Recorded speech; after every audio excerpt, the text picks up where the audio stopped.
Adventures in the Dumb Life.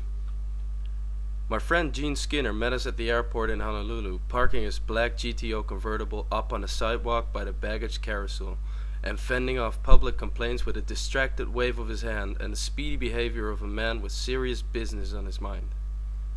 He was packing back and forth in front of his car, sipping from a brown bottle of Primo beer and ignoring the Oriental woman wearing a meter maid's uniform who was trying to get his attention as he scanned the baggage lobby. I saw him from the top of the escalator, and I knew we would have to be quick with the luggage transfer. Skinner was so accustomed to working in war zones that he would not see anything wrong with driving up the sidewalk in the middle of an angry crowd to pick up whatever he'd come for. Which was me in this case, so I hurried toward him with a businesslike smile on my face. "Don't worry," he was saying. "We'll be out of here in a minute." Most people seemed to believe him, or at least wanted to. Everything about him suggested a person who was better left alone. The black GTO had a menacing appearance, and Skinner looked meaner than the car. He was wearing a white linen reef jacket with at least 13 built pockets to fit everything from a phosphorus grenade to a waterproof pen. His blue silk slacks were sharply creased, and he wore no socks, only cheap rubber sandals that slapped on the tile as he paced. He was hidden behind blue-black Saigon mirror sunglasses. The heavy square linked gold badge chain around his neck could have been bought in some midnight jewelry store on a back street in Bangkok, and the watch on his wrist was a golden Rolex with a stainless steel band. His whole presence was out of place in a crowd of mainland tourists shuffling off an Aloha flight from San Francisco. Skinner was not on vacation. He saw me as I approached and held out his hand. "Hello, Doc," he said with a curious smile. "I thought you quit this business." "I did," I said, "but I got bored." "Me too," he said. I was on my way out of town when they called me. Somebody from the marathon committee. They needed an official photographer for $1,000 a day. He glanced down at a brace of new-looking Nikons on the front seat of the GTO. "I couldn't turn them down," he said. "It's a free money." "Jesus," I said, "you're a photographer now?" He stared down at his feet for a moment, then pivoted slowly to face me, rolling his eyes and baring his teeth to the sun. "This is the 80s, Doc. I'm whatever I need to be." Skinner was no stranger to money, or to lying either, for that matter. When I knew him in Saigon, he was working for the CIA, flying helicopters for Air America, and making what some people who knew him said was more than $20,000 a week in the opium business. I never talked about money with him, and he had a visceral hatred of journalists, but we soon became friends, and I spent a lot of time during the last weeks of the war smoking opium with him on the floor of his room in the Continental Palace.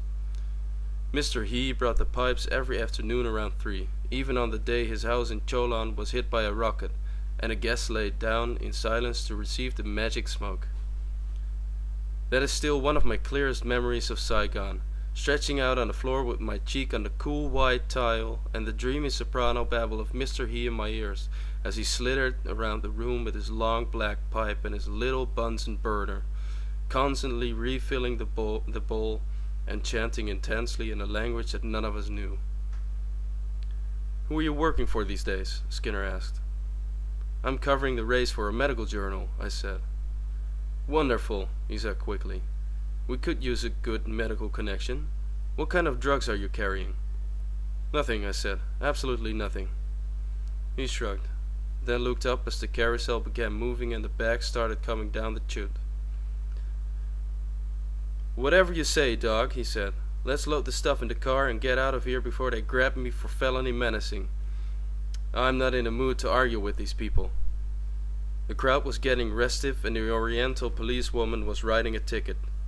I lifted the beer bottle out of his hand and took a long swallow, then tossed my leather satchel in the back seat of his car and introduced him to my fiancée. "You must be crazy," she said, "to park on a sideway like this." "That's what I get paid for," he said. "If I was sane, we'd have to carry your bags all the way to the parking lot." She eyed him warily as we began loading luggage. Stand aside," he barked at a child who had wandered in front of the car. "Do you want to be killed?" The crowd fell back on that point.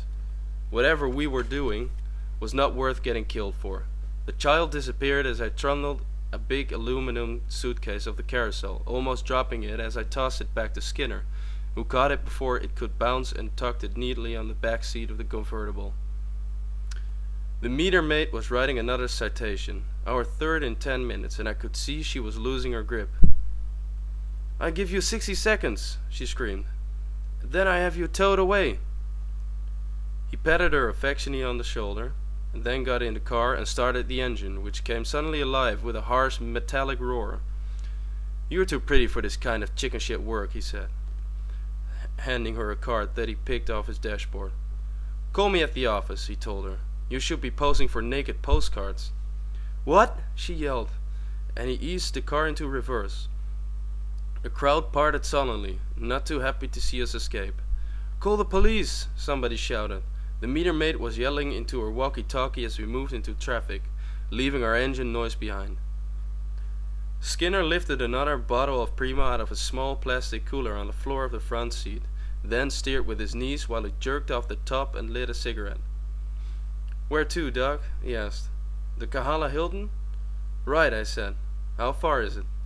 "Far," he said. "We have to stop for more beer."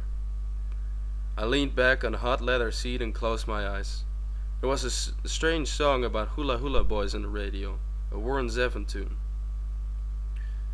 Skinner stomped on the gas and we shot through a sudden opening to the inside, missing the tailgate of a slow-moving pineapple truck by 6 inches and swooping through a pack of mongrel dogs on their way across the highway. We hit gravel and the rear end started coming out, but Skinner straightened it out. The dogs held their ground for an instant, then scattered in panic as he leaned out of the car and smacked one of them on the side of the head with a beer bottle.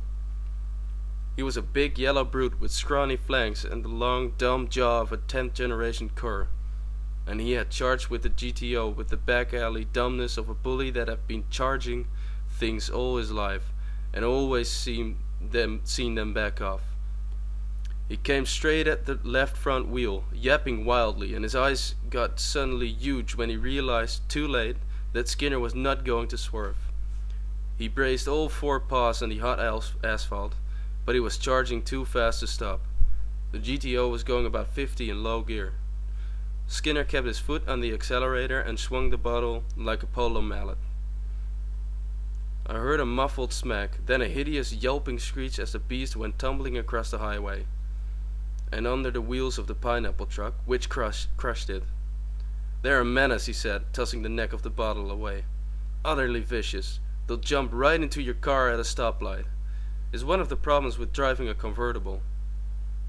My fiancée was weeping hysterically, and the warp tune was still coming out of the radio. Skinner slowed down as we approached the exit to downtown Honolulu. "Okay, Doc," he said. "It's time to break out the drugs. I feel nervous."